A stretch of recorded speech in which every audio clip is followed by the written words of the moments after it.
Hello guys, welcome to ఏకమైస్ academy Hyderabad. So మనం ప్రతిరోజు డిస్కస్ చేస్తాం కదా డైలీ కరెంట్ అఫైర్స్.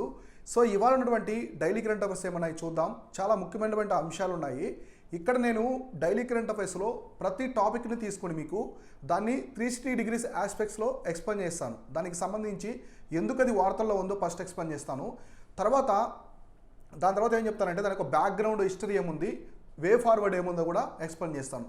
ఇవి కాన్సెప్టులు ప్లస్ ఫ్యాక్ట్స్ నాలెడ్జ్ రెండు ఉంటాయి కాబట్టి క్లబ్ చేసి ఎక్స్ప్లెయిన్ చేస్తాను. కాబట్టి ప్రతి ఒక్క కాంపిటేటివ్ ఎగ్జామినేషన్స్కి అంటే యూపీఎస్సీ కావచ్చు, మీకు స్టేట్ పిఎస్సీ అయినటువంటి ఏబిపిఎస్సీ, టీఎస్పీఎస్సీ అన్ని ఎగ్జామ్స్కి ఇవి ఉపయోగపడతాయి. సో ఇవాళ మనం చూసుకుంటే 30th మార్చ్ అండి. మొత్తం వచ్చేసి ఇది వచ్చేసి మనకి 30వ మార్చ్. సో మార్చి 30వ తేదీకి సంబంధించిన ఈవెంట్స్ అనేవి చూద్దాం. సో ఫస్ట్ వచ్చేసి Taiwan and one China policy. So మీకు తెలుసు కదా, తైవాన్ వన్ చైనా పాలసీకి సంబంధించి చాలా రోజుల నుంచి న్యూస్లో ఉంది. ఇది ఎప్పటి నుంచో ఉంది. ఎప్పుడంటే మనకి మామూలుగా యుఎస్ నుంచి యుఎస్ స్పీకర్ ఉన్నారు కదా, నాన్సీ పెలోసి గారు తైవాన్ విజిట్ చేశారు లాస్ట్ 4 months బ్యాక్. ఆమె విజిట్ చేసిన తర్వాత ఒక్కసారిగా వాళ్ళు యుద్ధ వాతావరణాన్ని తీసుకొచ్చారు. చైనా పర్మిషన్ లేకుండా యుఎస్ స్పీకర్, హౌస్ స్పీకర్ వచ్చేసి తైవాన్ విజిట్ చేయడం అనేది మా సామాన్యుడిని దెబ్బతియడం అని చెప్పేసి చైనా వాళ్ళు చుట్టూ యుద్ధ నౌకల్ని మోహరించి ఫైటర్ చేసి గగనతలంలో తిప్పి ఇంటర్నేషనల్ ఫ్లైట్స్ మొత్తాన్ని స్టాప్ చేయించి తైవాన్ నుంచి ఒక యుద్ధ వాతావరణాన్ని అయితే తీసుకొచ్చాడనమాట. సో అందువల్ల ఇప్పుడు చూద్దాం దీనికి సంబంధించి. An agreement was signed recently between the China and Central American country of Honduras. So A countries అంటే చైనా అండ్ హోండ్రస్. సో ఇక్కడ 2 కంట్రీస్ అయితే అగ్రిమెంట్ అనేది చేసుకున్నా. ఏమేంటి అంటే చైనా ఒకటి, హోండ్రస్. సో చైనా, హోండ్రస్ తెలుసు కదా మీకు, సెంట్రల్ అమెరికన్ కంట్రీ. సో మనకి నార్త్ అమెరికా అలానే సౌత్ అమెరికాకి మధ్యలో ఉంటాయి కంట్రీ, పనామా ఉంటాయి కదా, అక్కడ ఉంటుంది సెంట్రల్ అమెరికన్ కంట్రీ ఇది హోండ్రస్. ఈ రెండు కూడా సైన్ అయితే చేసుకున్న అగ్రిమెంటు. ఏ అగ్రిమెంట్ అంటే establish a diplomatic ties after Honduras ended its diplomatic ties with Taiwan. So మామూలు తైవాన్తో ఇది ఏం చేస్తున్నది, హోండ్రస్ అనేది రిలేషన్షిప్లో ఉందన్నమాట. అంటే రిలేషన్స్ అనేవి ఉన్నాయి, ఆ రెండు దేశాల మధ్య సంబంధాలు అయితే ఉన్నాయన్నమాట. ట్రేడ్ పరంగా కావచ్చు, డిప్లొమాటిక్ రిలేషన్స్ అనేవి ఉన్నాయి. అయితే ఇప్పుడు ఏం చేసిందంటే చైనాతో సైన్ చేయడం వల్ల కంప్లీట్గా to establish diplomatic ties after Honduras end the diplomatic ties with తైవాన్తో డిప్లొమాటిక్ రిలేషన్స్ కంప్లీట్గా ఎండ్ చేసి చైనాతో చేస్తుందన్నమాట. అంటే దీని ప్రకారం అర్థం ఏంటి, వన్ చైనా పాలసీని ఇది కూడా యాక్సెప్ట్ చేస్తుందని అర్థం అనమాట. Taiwan is a part of the China అన్నట్టుగా వీళ్ళైతే హోండ్రస్ వాళ్ళు యాక్సెప్ట్ చేశారు. తర్వాత China has never recognised Taiwan as independent political entity, arguing that it was always Chinese province under its one China policy. So one China policy యొక్క main theme ఏంటి ఇక్కడ?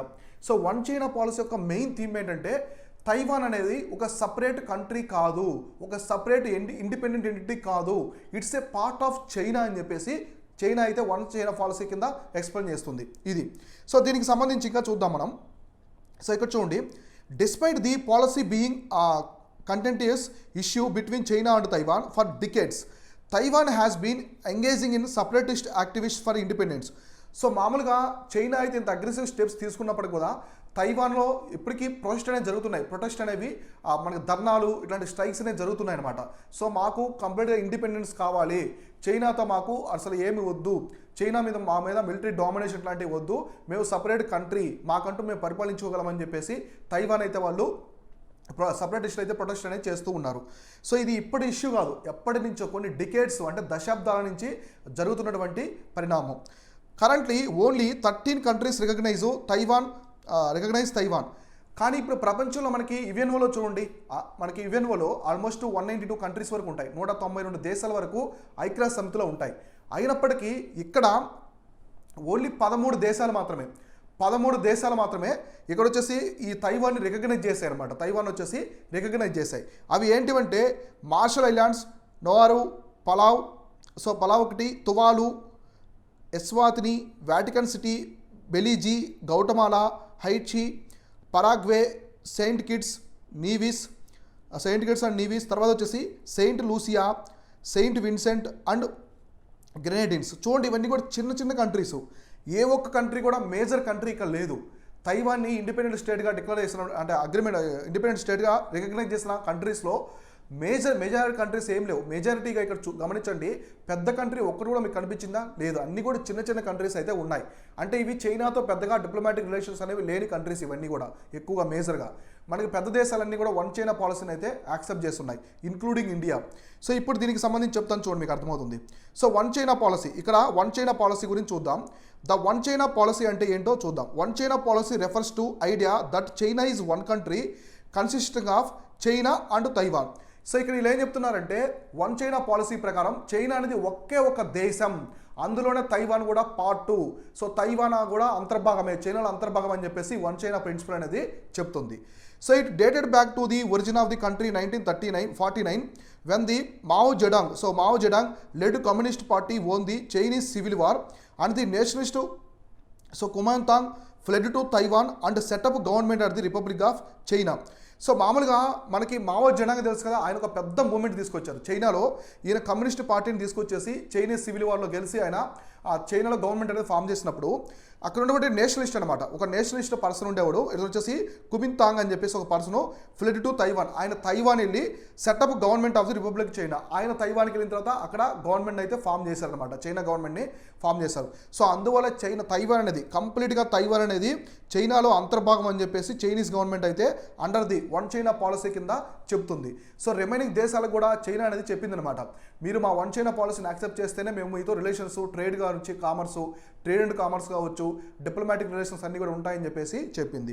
ఇక్కడ చూడండి, మీరు ఈ పాయింట్ చూస్తే మీకు క్లారిటీగా అర్థమవుద్ది.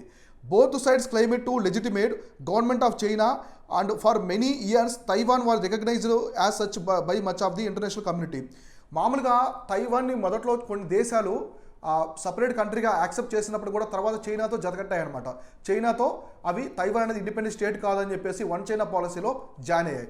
ఇక్కడ China asserts they Taiwan is a province of China and there per part of one China. ఇక్కడ చూడండి చైనా యొక్క స్ట్రాటజీ ఏంటి. ఇప్పుడు మనకి చైనా ఈ విధంగా ఉంది, సో చైనా ఉంది, ఇక్కడ తైవాన్ ఉంది. సో చైనా ఏం చెప్తుందంటే ఇదంతా ఒకే country, so Taiwan is also part of the China. So అంతే తప్ప వన్ చైనాలో ఇది భాగమే కానీ సపరేట్ కంట్రీ కాదు. Why Taiwan maintains own government and claims to be independent country. కానీ తైవాన్ చూడండి, తైవాన్లో సపరేట్ గవర్నమెంట్ ఉంటుంది, అన్నీ ఉంటాయి. అంటే అపార్ట్ ఫ్రమ్ చైనీస్ గవర్నమెంట్ కాకుండా తైవాన్లో మనకి అక్కడ ఛాన్స్ అంటే సపరేట్గా హెడ్ కానీ ఆ కంట్రీకి సంబంధించిన హెడ్ అఫీషియల్స్ అందరూ ఉంటారు. కానీ పార్ట్ ఆఫ్ ది చైనా అని చెప్పేసి వీళ్ళైతే డిక్లేర్ చేస్తున్నారు చైనా వాళ్ళు. కానీ తైవాన్ అఫీషియల్స్ వాళ్ళందరూ ఏం చెప్తున్నారంటే మేము సపరేట్ కంట్రీ, మాది ఇండిపెండెంట్ కంట్రీ, మేము చైనాలో భాగం కాదని చెప్పేసి చెప్తున్నారు. ఇట్లా జరుగుతుంది. సో దీనికి సంబంధించి ఇక్కడ ఇమేజ్ చూడండి, మీకు ఇమేజ్ చూస్తే మీకు నీట్గా అర్థమవుద్ది. ఇక్కడ ఇమేజ్లో చూడండి, ఇక్కడ మనకి మంగోలియా కింద ఇదంతా కూడా చైనా, ఈ పార్ట్ అంతా కూడా చైనా, ఇక్కడ రెడ్లో ఉండేది తైవాన్ అనమాట. ఇప్పుడు ఈ తైవాన్ కూడా పార్ట్ ఆఫ్ ది చైనా అని చెప్పేసి వన్ చైనా పాలసీ కింద చెప్తూ ఉన్నారు. సో మనం మామూలుగా ఇండియా కావచ్చు, యుఎస్ఏ ఇన్ని కూడా యాక్సెప్ట్ చేస్తున్నాయి. ఇండియా కూడా మనకి వన్ చైనా పాలసీని యాక్సెప్ట్ చేసింది. అయితే 2010 సో 2010 ఇయర్స్ నుంచి 2010 ఆ సంవత్సరం నుంచి ఇండియా అనేది కొంచెం మౌనంగా ఉంది. వన్ చైనా పాలసీ విషయంలో ఎటువంటి ఆర్గ్యుమెంట్స్ అనేది చేయలేదు, ఎటువంటి వ్యాఖ్యలు కూడా చేయలేదన్నమాట. సైలెంట్గా అయితే ఉంది. మన బుక్స్ అండ్ రికార్డ్స్లో కావచ్చు, చైనీకి సంబంధించిన అగ్రిమెంట్స్ అంటిలో కూడా వన్ చైనా పాలసీ అనేది మెన్షన్ చేస్తూ వచ్చింది టిల్ 2010. తర్వాత వాటి గురించి అయితే మెన్షన్ చేయలేదు. ఇక్కడ మ్యాప్లో చూసారు కదా, ఇది పసిఫిక్ ఓషియన్. తైవాన్ అనేది మనకి ఇక్కడ వచ్చేసి సౌత్ ఈస్ట్ వైపు ఉంటుంది. సౌత్ ఈస్ట్ వైపు అంటే ఆగ్నేయ దిశగా తైవాన్ అనేది చైనాకి లొకేట్ అయి ఉంటుంది. సో కాబట్టి ఇది నీట్గా క్లియర్గా చూసుకోండి. ఇది సౌత్ చైనా సీ, బాగా ఇష్యూలో ఉంది కదా సౌత్ చైనా సీ. ఇక్కడ హాంకాంగ్, ఇవన్నీ కూడా మ్యాప్లో మీరు చూసుకుంటూ ఉండాలి. సో తర్వాత ఈవెంట్ వచ్చేసి provident fund interest hike. So provident fund ఉంది కదా, EPFO employment provident fund organisation ఉంది కదా. సో దాంట్లో ఎంప్లాయీస్ కాంట్రిబ్యూట్ చేసే ప్రావిడెంట్ ఫండ్కి ఇంట్రెస్ట్ అయితే హైక్ చేశారు గవర్నమెంట్. సో గవర్నమెంట్ ఇంట్రెస్ట్ అనేది హైక్ చేసింది, ఆ గవర్నమెంట్ పెంచింది అనమాట. అదేంటి చూద్దాం. Recently EPFO raise the interest rate to employees provident fund to the 8.15% for financial year 2023. So మనకి ఆర్థిక సంవత్సరం 2022 సంవత్సరానికి గాను ఈ ప్రావిడెంట్ ఫండ్కి 8.15 వరకు ఇంట్రెస్ట్ రేట్ అనేది పెంచారనమాట. The decision for the increasing in the interest rate comes because of the interest rate increase in the financial system following successive rate hikes by the Reserve Bank of India and the higher surplus with the EPFO. ఇక్కడ ఏంటంటే చూడండి, మామూలుగా మనకి inflation రావడం వల్ల, inflation వచ్చింది కాబట్టి పక్క దేశాల్లో కూడా రేషన్లో వచ్చిందనమాట. చాలా దేశాల్లో అమెరికా ఆల్మోస్ట్ రేషన్లోకి వెళ్ళిపోయింది. కాబట్టి ఈ టైంలో ఇన్ఫ్లేషన్ బీట్ చేయడంలో ఇండియా అనేది చాలా వరకు సక్సెస్ఫుల్ అయింది. సో కంపేర్ టు అమెరికా వీటితో పోల్చుకుంటే పెద్ద దేశాలతో ఇండియా అనేది ఇన్ఫ్లేషన్ విషయంలో మాత్రం చాలా మంచిగా తీసుకున్న స్టెప్స్ అనేది తీసుకుందనమాట. ఎటువంటి స్టెప్స్ బాగా తీసుకున్నది, ఈ స్టెప్స్ తీసుకున్న భాగంలో మేజర్ ఇంట్రెస్ట్ రేట్ హైక్ చేసింది. ఈ రెపో రేట్ అనేది ఎక్కువగా పెంచుకుంటూ పోయింది. కాబట్టి ఆర్బీఐ ఇంట్రెస్ట్ రేట్ పెంచింది కాబట్టి ఇక్కడ ఈపీఎఫ్ఓ కూడా ఇంట్రెస్ట్ రేట్ అనేది పెంచుతున్నారు. సో ఈ విధంగా ఈపీఎఫ్ఓకి వచ్చేసి 8.15% అనేది పెంచారు. సో ఇంతకుముందు ఈపీఎఫ్ఓకి 15,000 మాత్రమే. సో 15,000 మాత్రమే ఒక ఎంప్లాయీ మ్యాక్సిమం కాంట్రిబ్యూట్ చేసేవాడు. ఇంతకుముందు 15,000 మాత్రమే ఈపీఎఫ్ఓకి. ఇది శాలరీ అనమాట. మంత్లీ వైజ్ వాళ్ళు కాంట్రిబ్యూట్ చేసుకుంటూ ఉంటారు ఈపీఎఫ్కి. ఇది రిటర్న్ అయిన తర్వాత ఒక లంసమ్ అమౌంట్ లాగా ఇది వస్తుంది అనమాట. ఇది ఈ ఈపీఎఫ్ అనేది వస్తుంది. ఈ అమౌంట్ మొత్తం కూడా ఎంప్లాయీకి సంబంధించింది. అయితే ఈపీఎఫ్ఓ ఏం చేసిందంటే గత 1 year బ్యాక్ ఏం చెప్పి 1 month బ్యాక్ ఇక్కడ నుంచి మ్యాక్సిమం అమౌంట్ 15,000 కాదు, 15,000 కంటే కూడా ఎక్కువ కూడా చేసుకోవచ్చు అని చెప్పేసి, లిమిట్ని అయితే ఎక్సీడ్ చేసి చేసుకోవచ్చు అని చెప్పేసి ఈపీఎఫ్ ఆర్గనైజేషన్ కూడా చెప్పిందనమాట. సో ఇదొకటి. సో నెక్స్ట్ దీనికి సంబంధించి in financial 2022 EPFO slashed interest rate to a 4 decade లో 8.10% from the 8.5% in the previous year. మామూలు ఇంతకుముందు 8.5% ఉండేది. కాకపోతే మనకి పాండమిక్ టైంలో ఏం చేశారంటే దీన్ని 8.10%కి అయితే తగ్గించారనమాట. ఏది 2022 ఆర్థిక సంవత్సరంలో. తర్వాత the interest rate on employees provident fund EPF savings remains the highest in small savings category and it will benefit more than 60 million subscribers of the employment provident fund organisation. ఇక్కడ చూడండి, మన ఎకానమీలో స్మాల్ సేవింగ్స్ ఫండ్స్ ఉంటాయి. ఇప్పుడు మనకి post office సంబంధించి కావచ్చు, pension system ఇలా ఉంటాయి కదా, వాటిల్లో స్మాల్ సేవింగ్స్ ఫండ్స్లో స్మాల్ సేవింగ్ కేటగిరీలో పెద్ద మొత్తంలో ఉండేది ఏంటంటే ఈపీఎఫ్ అనమాట. ఈ ఎంప్లాయ్మెంట్ ప్రావిడెంట్ ఫండ్ అనేది స్మాల్ సేవింగ్స్ ఉన్న అన్నింటిలో కల్లా కూడా పోస్టల్ సేవింగ్స్ అన్నిటితో కంపేర్ చేసుకుంటే పెద్ద మొత్తంలో టాప్ ప్లేస్లో అయితే ఉందన్నమాట.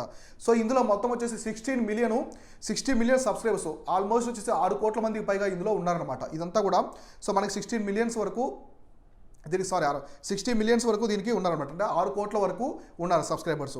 ఏది ఎంప్లాయ్మెంట్ ఈపీఎఫ్ఓ కింద ఉన్నారనమాట. ఇది ఒకటి క్లియర్గా చూసుకోండి, ఎగ్జామినేషన్ పరంగా చాలా ఇంపార్టెంట్. సో తర్వాత ఇష్యూ వచ్చేసి so Marburg virus disease. So Marburg virus disease దీని గురించి నేను ఇంతకుముందు కూడా ఎక్స్ప్లెయిన్ చేశాను. కాకపోతే మళ్ళీ వార్తల్లోకి ఎక్కింది ఇది. సో ఎందుకు వార్తల్లో ఉందో ఇప్పుడు మనం డిస్కస్ చేద్దాం. The north western Kagera region of Tanzania. So Tanzania తెలుసు కదా, ఆఫ్రికా ఉన్నటువంటి ఒక కంట్రీ టాంజానియా. ఈ కంట్రీతో మనకి ఇండియాకి కూడా చాలా మంచి రిలేషన్షిప్స్ అయితే ఉన్నాయి టాంజానియాలో. సో నార్త్ వెస్టర్న్ అనమాట. సో మనకి వాయువ్య దిశ ఉంది కదా, సో ఆ వాయువ్య దిశలో ఈ వాయువ్య టాంజానియా ప్రాంతం అనమాట. అది అక్కడ కగేరా అని చెప్పేసి ఒక ప్రాంతం ఉంటుంది. ఈ ప్రాంతంలో ఏమైందంటే has been declared epidemic zone by the country's leaders after the 5 people died and 3 other the diagnosed with the Marburg viral disease at a local hospital. So అక్కడ ఏమైందంటే ఈ Kagera region of the Tanzania ఆ ప్రాంతంలో hospital దగ్గర ఏమైందంటే 5 people చనిపోయారు, 5 మంది చనిపోయారు, 3 people ట్రీట్మెంట్ అనేది తీసుకుంటున్నారు. దేనికి సంబంధించి? ఈ మార్బర్గ్ అనే వైరస్కి సంబంధించి. ఒక్కసారిగా దాన్ని వాళ్ళు ఎపిడమిక్లా తీసుకొని దాని మీద చర్యలు తీసుకుంది గవర్నమెంట్. అని ఇమీడియట్గా అలర్ట్ అయ్యి టాంజానియా గవర్నమెంట్ దాని మీద అయితే వాళ్ళకి ట్రీట్మెంట్ అనేది ఇస్తూ ఉన్నారన్నమాట. ఒకసారిగా పెద్ద ఇష్యూ అయితే అయింది. The World Health Organization WHO has identified the 161 individuals who are at the risk of contracting the virus through the contact tracing. So ఈ WHO ఏం చేసిందంటే ప్రపంచ ఆరోగ్య సంస్థ దీని గురించి ఆరా తీసింది. విచారణ చేస్తే ఈ వైరస్ అనేది మొత్తం 161 పర్సన్స్కి ఇది వ్యాప్తి చెందిందని చెప్పేసి వాళ్ళైతే డిక్లేర్ చేశారు. కాబట్టి ఇమీడియట్గా స్టెప్స్ తీసుకొని దీన్ని వ్యాప్తి చెందకుండా చేయనేది ఒక ఉద్దేశంతో వరల్డ్ బ్యాంక్ అనేది టాంజానియా గవర్నమెంట్కి ఇమీడియట్గా అలర్ట్ చేసిందనమాట. సో ఇట్లా ఈ మార్బర్గ్ వైరస్ ఆఫ్రికాలోని టాంజానియాలో వచ్చింది. ఇక్కడ మీరు దీనికి సంబంధించిన విషయం చూడండి. సో ఇక్కడ టాంజానియా ఉంది కదా, సో మనకి మౌంట్ కిలిమాంజారో ఉంటుంది. సో మౌంట్ కిలిమాంజారో, ఈ మౌంట్ కిలిమాంజారో అనేది హైయెస్ట్ పీక్ అనమాట. So highest peak in Africa. So ఆఫ్రికాలో వచ్చేసి హైయెస్ట్ పీక్ ఏది? Mount Kilimanjaro. ఈ కిలిమాంజారో కూడా ఎక్కడ ఉంటుందంటే టాంజానియా కంట్రీలో ఉంటుంది. టాంజానియాకి సంబంధించి ఇంకోటి ఏంటంటే మనకి సెరెన్గేటి నేషనల్ పార్క్ కూడా టాంజానియాలో ఉంటుంది. ఇది ఒకటి చూసుకోండి. తర్వాత విక్టోరియా లేక్ కూడా టాంజానియాలో పార్ట్గా ఉంటుంది. ఇవన్నీ కూడా ఇంపార్టెంట్. తర్వాత టాంజానియాలో జంజిబీర్ అని చెప్పేసి ఒక ఐలాండ్ ఉంటుంది. జంజిబీర్ అని చెప్పేసి ఒక ఐలాండ్ ఉంటుంది. ఇది ఇండియన్ ఓషన్లో ఉంటుంది. ఇది కూడా part of the Tanzania rave అనమాట. వాళ్ళకి పెద్ద నౌకాశ్రయం టాంజానియా కంట్రీకి సంబంధించి. సో నెక్స్ట్ ఈవెంట్ చూద్దాము. సో నెక్స్ట్ ఈవెంట్ వచ్చేసి షాంఘై కోఆపరేషన్ ఆర్గనైజేషన్ సంబంధించి. సో షాంఘై కోఆపరేషన్ ఆర్గనైజేషన్ సంబంధించి న్యూస్లో అయితే ఉంది. ఇదేంటో డిస్కస్ చేద్దాం. Saudi Arabian government has taken a significant step towards the joining Shanghai Cooperation Organization, a regional alliance dominated by China and Russia.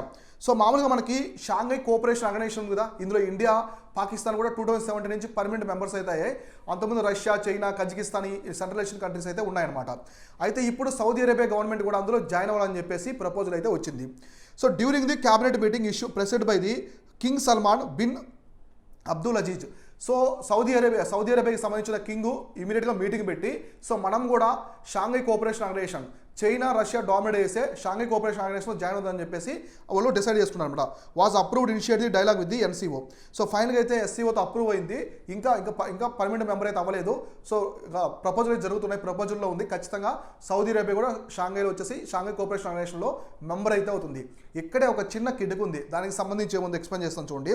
ఇదంతా జియో పాలిటిక్స్కి సంబంధించినది. ఇక్కడ చూడండి, the decision to pursue membership was reportedly raised during the visit to Saudi Arabia by the Chinese President Jinping in the December of the last year. మామూలుగా December 2022 last year డిసెంబర్లో China అధ్యక్షుడు Jinping వచ్చేసి Saudi అరేబియాని visit చేశాడనమాట. Saudi అరేబియాకి వెళ్ళిన తర్వాత వీరు దాని గురించి డిస్కస్ చేసుకున్నారు. China backward Saudi Arabia, China support చేసింది అనమాట దీన్ని, సౌదీ అరేబియాని. ఇంతకుముందు పాకిస్తాన్ని సపోర్ట్ చేసింది, ఇప్పుడు సౌదీ అరేబియాని సపోర్ట్ చేసి మీరు కూడా ఎస్సీఓలు జాయిన్ అని చెప్పేసి చెప్పారనమాట. సో ఆ విధంగా దీనికి కొంచెం లీడ్ అనేది వచ్చి ఇప్పుడు ఎస్సీఓతో అప్రూవల్ కూడా చేసుకుంటూ ఉంది. ఇక్కడ చూడండి, అయితే ఇక్కడ ఇరాను, సౌదీ అరేబియాకి చాలా రోజుల నుంచి ఎటువంటి రిలేషన్స్ అనేవి లేవన్నమాట. కాకపోతే మొన్న రీసెంట్గా చైనా అనేది బ్రోకరేజ్ చేసింది, రెండు దేశాల మధ్య బ్రోకరేజ్ చేసి మళ్ళీ డిప్లొమాటిక్ రిలేషన్స్ అనేవి స్టార్ట్ అయ్యారు రెండు దేశాల మధ్య. ఎందుకంటే ఇక్కడ చూడండి, Iran is the latest member to join the SCO. ఎస్సీఓలో జరిగిన లేటెస్ట్ కంట్రీ ఏదైనా ఉందంటే మెంబరు ఇరాన్ అనమాట, ఇరాను. కానీ మనకి దీనికి హెడ్ క్వార్టర్స్ ఎక్కడ ఉందంటే బీజింగ్లో ఉంది. ఇది పక్కన పెట్టేస్తే ఇరాన్ వచ్చేసి ఇరాను ఏం చెప్పాను, Saudi Arabia, Iran Saudi Arabia. Saudi Arabia మేజర్గా వచ్చేసి సున్నీ ముస్లిమ్స్ ఎక్కువ ఉంటారు, ఇస్లాం ఉంటుంది. ఇక్కడ షియా కమ్యూనిటీ ఎక్కువ ఉంటారు, షియా కమ్యూనిటీ, ఇక్కడ సున్నీ కమ్యూనిటీ. వీళ్ళిద్దరికీ అసలు మామూలుగా పడదనమాట. పచ్చగడ్డి వేస్తే బగ్గుమంటుంది అంటారా, అంత వైరం ఉంటుంది షియా ముస్లిమ్స్కి, సున్నీ ముస్లిమ్స్కి. అయితే ఇప్పుడు సౌదీ అరేబియా అనేది సున్నీ డామినేటెడ్ కంట్రీ, ఇరాన్ అనేది షియా డామినేట్ కంట్రీ. ఈ రెండుకి మధ్య అందువల్లనే చాలా రోజుల నుంచి ఇది రెండు దేశాలకు పడేది కాదు. ఇప్పుడు Iran backed, Russia backed Iran, China backed Saudi Arabia. Iran అయితే ఫైనల్గా మెంబర్ అయింది. ఇప్పుడు సౌదీ అరేబియా అయితే చైనా సపోర్ట్తో కూడా మెంబర్ అయ్యేదానికి ఆస్కారం ఉంది. ఇంతకుముందు 2017, సో 2017లో ఇండియా అనేది రష్యా సపోర్ట్తో మెంబర్ అయితే అయింది. సో పాకిస్తాన్ వచ్చేసి చైనా సపోర్ట్తో ఎస్సీఓలో మెంబర్గా అయితే జాయిన్ అయ్యారు. కాబట్టి వీటి గురించి చూసుకోండి. ఎస్సీఓ గురించి నేను చాలాసార్లు ఎక్స్ప్లెయిన్ చేశాను, ఇది ఒకటి. సో నెక్స్ట్ ఈవెంట్ చూద్దాం. సో నెక్స్ట్ ఈవెంట్ వచ్చేసి ఎన్సిపిఐ అంటే మనకి national payments corporation of India recommends PPI charges for the UPI payments. So దీని గురించి నేను క్లారిటీ చెప్తాను చూడండి. చాలామంది ఏమనుకుంటున్నారంటే మన యూపీఐ పేమెంట్ చేస్తాం కదా, ఆ ఫోన్పే కావచ్చు, గూగుల్ పే, పేటిఎం ఇట్లాంటివి, అవి చేసినప్పుడు మనకి 1.1% ట్యాక్స్ అనేది పడుతుందని చెప్పి చెప్తున్నారు. ఇది రిటైల్ ఇన్వెస్టర్స్ కాదు, మనలాంటి వాళ్ళు కాదు, మర్చెంట్స్కి అనమాట. సో మర్చెంట్స్ ఉంటారు కదా, మర్చెంట్స్కి మాత్రమే 1.1% ట్యాక్స్, మిగతా వాళ్ళకి కాదు. రిటైల్ ఇన్వెస్టర్స్కి ఎవరికి, రిటైల్ ఆ పీపుల్ ఎవరికి ఉండదు. సో అంటే మామూలుగా ఉండే కామన్ పీపుల్ ఎవరికి ఉండదు, మర్చెంట్స్ ఉంటారు కదా, వాళ్ళకి మాత్రం ట్యాక్స్ అనేది పడుతుంది. దీని గురించి ఎన్పిసిఐ కూడా క్లారిటీ అనేది ఇచ్చిందనమాట. ఇప్పుడు చూద్దాం.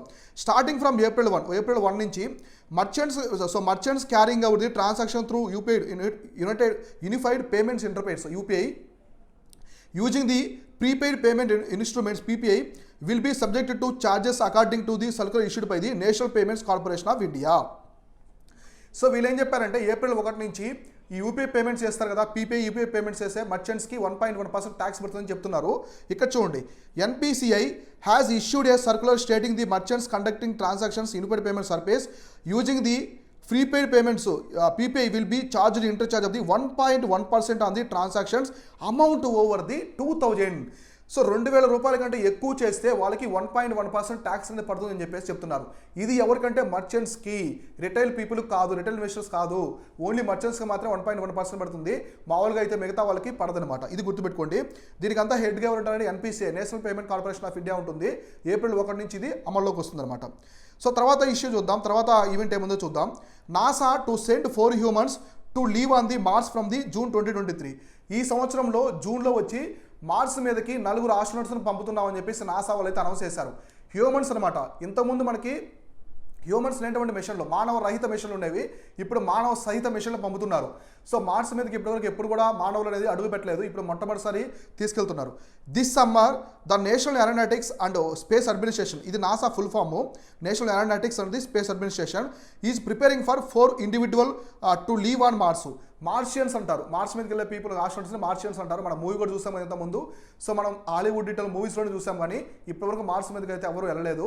మొత్తం మనకి రోవర్స్ ల్యాండర్స్ అయితే వెళ్ళున్నాయన్నమాట. సో కాబట్టి ఇప్పుడు మార్స్ మీదకి వెళ్తున్నారు. ద 4 మార్షియన్స్, చెప్పారు కదా మార్షియన్స్ అంటారు, will be part of NASA's human exploration trip to Mars even though American space agency has a long sought to send humans to neighbouring planet. అంటే మనకి మార్స్ అనేది ఇప్పుడు ఎర్త్ ఇక్కడ ఉందనుకోండి, సో ఇది ఎర్త్, ఇమీడియట్గా మనకి మార్స్ ఉంటుంది, ఎర్త్ కంటే చిన్న గ్రహము.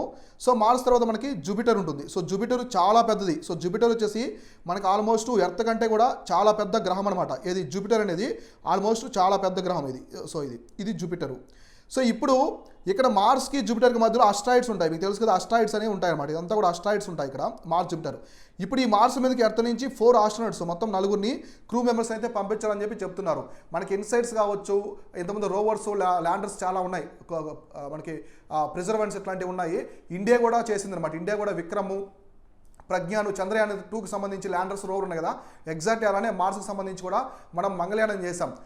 మొట్టమొదటిసారి ఫస్ట్ అటెంప్ట్లో మార్స్ ఆర్బిట్ రీచ్ అయింది కంట్రీ ఒక్కొక్కటి ఇండియా అనమాట. గ్రావిటీ అనే హాలీవుడ్ ఫిల్మ్ కంటే కూడా మంది తక్కువ బడ్జెట్లోనే మనం మార్స్ ఆర్బిట్కి రీచ్ అయ్యాం.